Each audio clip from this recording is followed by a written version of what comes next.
അവൻ വിശുദ്ധ കുർബാനയിലൂടെ എൻ്റെ ഉള്ളിലേക്ക് വരുമ്പോൾ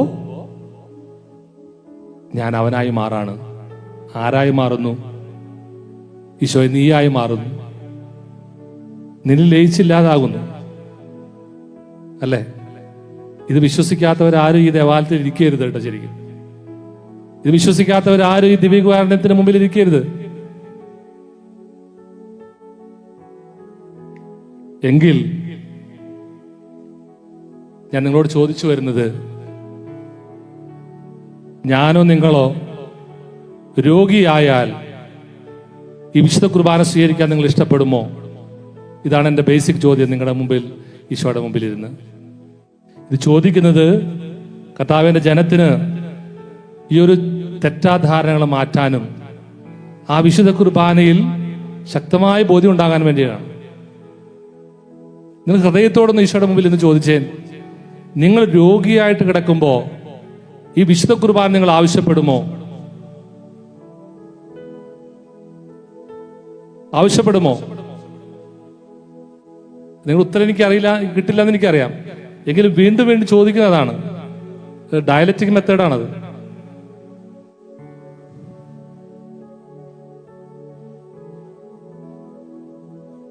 എത്ര പേരുണ്ടാവുന്നു? ഒന്ന് ഹൃദയത്തിലൊന്ന് നിങ്ങളൊന്ന് പറഞ്ഞ്.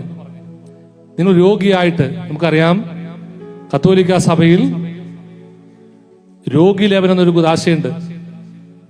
പണ്ട് ഈ കുദാശയെ പറഞ്ഞിരുന്നത് ഒടുക്കത്തെ ഓപ്പറേഷനാണ്. ഓ പ്ര ഇങ്ങനെയൊക്കെ പണ്ടത്തെ ലെറ്റർ ഇടുന്നത്. ഒടുക്കത്തെ ഓപ്പറേഷൻ. രണ്ടാം വത്തിക്കാൻ കൗൺസിൽ ഈ പഠനത്തെ കംപ്ലീറ്റ് മാറ്റി.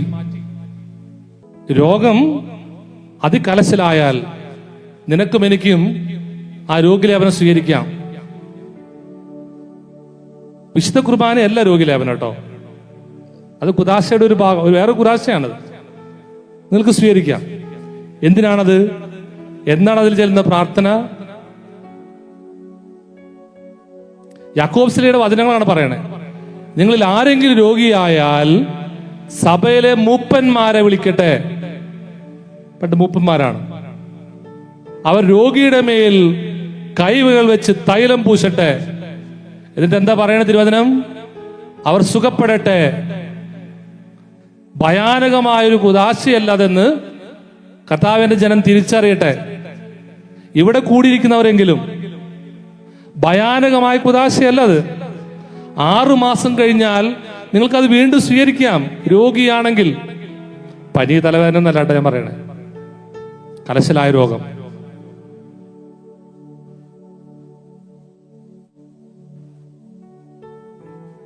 അതൊന്ന്, അത് പോട്ടെ.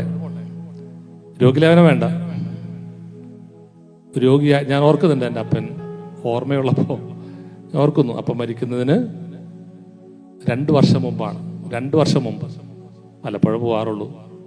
എന്നെ വീട്ടിലുള്ളപ്പോൾ എന്നോട് പറഞ്ഞു, നല്ല ബോധമുണ്ട് എന്നോട് കിടപ്പാണെങ്കിലും, മോൻ എനിക്ക് രോഗിലേപനം തരണം, രോഗിലേപനം തരണം. പിന്നെ എൻ്റെ മനസ്സ് സ്വല്പം ഒന്ന് പെടയാണ്. ഞാൻ പണ്ട് നിങ്ങൾ പറഞ്ഞിട്ടില്ലേ, കാലാടനാണ് ഞാൻ. കുറ്റിക്കാടപ്പള്ളിലെ കൊച്ചനെ വിളിച്ചു കൊടുപ്പിച്ചു. പിന്നെ 2.5 വർഷം കഴിഞ്ഞിട്ടാണ് അപ്പം മരിക്കണത്. അപ്പം എന്നോട് പറഞ്ഞിട്ടുണ്ട്, വീട്ടിൽ ആ ചേച്ചിയോട് പറഞ്ഞിട്ടുണ്ട്, എനിക്ക് ബോധമുള്ളപ്പോൾ രോഗിലേപനം കുദാശ തരണം. ആത്മത്തിന് വേണ്ട കുദാശകൾ സ്വീകരിച്ച് മരണമടഞ്ഞു എന്നാണ് പണ്ട് മരണ അറിയിപ്പ് പറയണേ. കേട്ടിട്ടുണ്ടല്ലോ അല്ലേ? ആത്മത്തിന് വേണ്ട കുദാശകൾ സ്വീകരിച്ച്. എന്റെ ജനത്തിന് ഇത് പേടിയാണെന്ന് കർത്താവെ. ആ പേടി ഒന്ന് മാറ്റാൻ വേണ്ടി കർത്താവിനെ തന്നെ വിളിച്ച് പ്രാർത്ഥിക്കണേ. അതുപോട്ടെ, രോഗിലേപനത്തെ കുറിച്ച് പേടി ഉണ്ടായിരുന്നു കുറച്ചുണ്ടെന്നേ. വിശുദ്ധ കുർബാന സ്വീകരിക്കുന്ന പേടിയാണോ നിങ്ങൾക്ക്? രോഗിയായിട്ട് കിടക്കുമ്പോ ആരെങ്കിലും നിങ്ങൾ പേടിപ്പിക്കുന്നുണ്ടോ? ഉണ്ടെങ്കിൽ അത് മഹാപരാധാണ് കേട്ടോ. ഈശോയായിട്ട് മാറുന്ന കുദാശയാണ് സ്വീകരിക്കാൻ പോണേ. എന്നോട് ഒരാൾ പറഞ്ഞു ഓർക്കുന്നു, ചാലക്കുടി പള്ളിയിൽ വെച്ച്, അച്ഛാ എനിക്ക് ക്യാൻസർ രോഗമായിരുന്നു, ഇറക്കാൻ വിശുദ്ധ കുർബാന ഇറക്കാൻ പറ്റില്ലെങ്കിലും വെള്ളത്തിൽ ചാലിച്ചു തരുമോ എനിക്ക്? ഇത്തിരി കോളം വെള്ളത്തിൽ ചാലിച്ചു തരുമോ? ഞാൻ ചെറിയ ഈശോയുടെ ഒരു കുറച്ച് ഭാഗം എടുത്ത് കൊണ്ടുപോയി ഞാൻ കയ്യിൽ വെച്ച് പാത്രത്തിൽ വെച്ച് കൊണ്ടുപോയി ആ ചേച്ചിക്ക്, ക്യാൻസർ രോഗം ബാധിക്കുന്ന ചേച്ചിക്ക് ഞാൻ കൊടുത്തിട്ടുണ്ട്. വെള്ളത്തിൽ ചാലിച്ച് കൊതിയോടുകൂടെ സ്വീകരിച്ചിട്ടുണ്ട്. ഡോക്ടർമാർ മരിക്കുമെന്ന് പറഞ്ഞ 6 മാസം മരിക്കുമെന്ന് പറഞ്ഞ ചേച്ചി ഇപ്പോഴും മരിച്ചിട്ടില്ല കേട്ടോ. ഇപ്പോഴും മരിച്ചിട്ടില്ല. എത്ര വർഷം കഴിഞ്ഞു എന്നറിയാം. 2002, 2004 ഞാൻ ചാലക്കുടി പള്ളിയിരിക്കുന്നത്.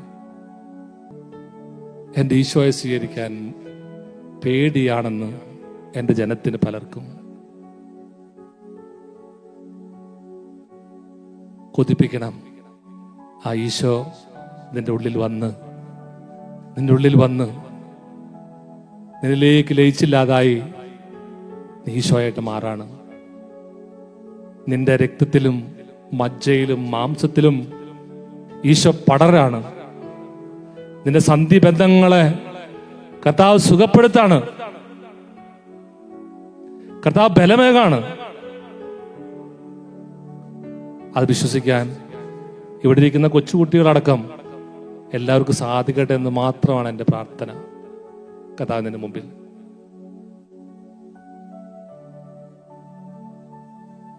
അതിന് പേടിക്കും അവൻ.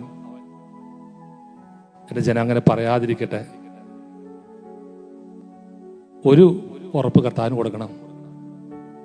ഉള്ളിൽ ജീവനുണ്ടെങ്കിൽ മക്കളോട് പറഞ്ഞു വെക്കണം. നേരത്തെ അപ്പനോ അമ്മയ്ക്കോ എനിക്കോ ജീവനുണ്ടെങ്കിൽ ഏത് ഡോക്ടർ കൊടുക്കണ്ടെന്ന് പറഞ്ഞാൽ പോലും സ്വല്പമെങ്കിലും വെള്ളത്തിൽ ചാലിച്ചെങ്കിലും കർത്താവിൻ്റെ തിരുശരീരത്തിൻ്റെ രക്തത്തിൻ്റെ ഒരു അംശം എൻ്റെ വായിലേക്ക് ഇട്ട് തരാൻ മക്കളെ, ഭാര്യയെ, ഭർത്താവെ, വികാരിച്ച എൻ്റെ ബന്ധക്കാരെ നിങ്ങൾ ഇടവരുത്തണോട്ടോ എന്ന് ഏറ്റു പറയാൻ മടിക്കരുത് കേട്ടോ. ഇവിടെ നിൽക്കുന്ന ജനങ്ങളും നിങ്ങളുടെ കുടുംബക്കാരുമെങ്കിലും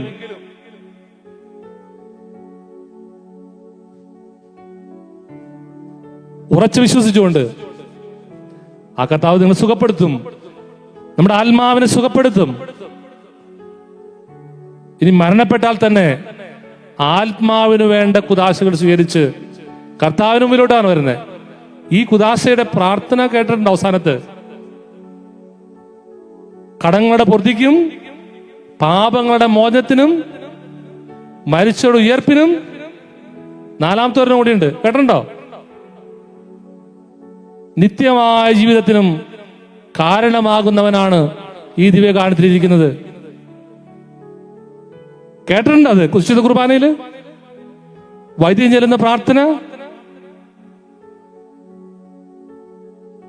ഈ പള്ളിയിൽ വെച്ച് ഡേവിസും ബോധമില്ലാതെ മരിക്കാൻ കിടക്കുമ്പോ എനിക്ക് തരണം കേട്ടോ, എനിക്ക് തന്നോളൂ കേട്ടോ. ഞാൻ കർത്താവിനെ വിളിച്ച് പറയണേ. ഏത് ഡോക്ടർ ഒന്നും കൊടുക്കാൻ പാടില്ല എന്ന് പറഞ്ഞാൽ പോലും എനിക്ക് തന്നോളൂ. ബോധമില്ലെങ്കിൽ ദിനം പ്രതി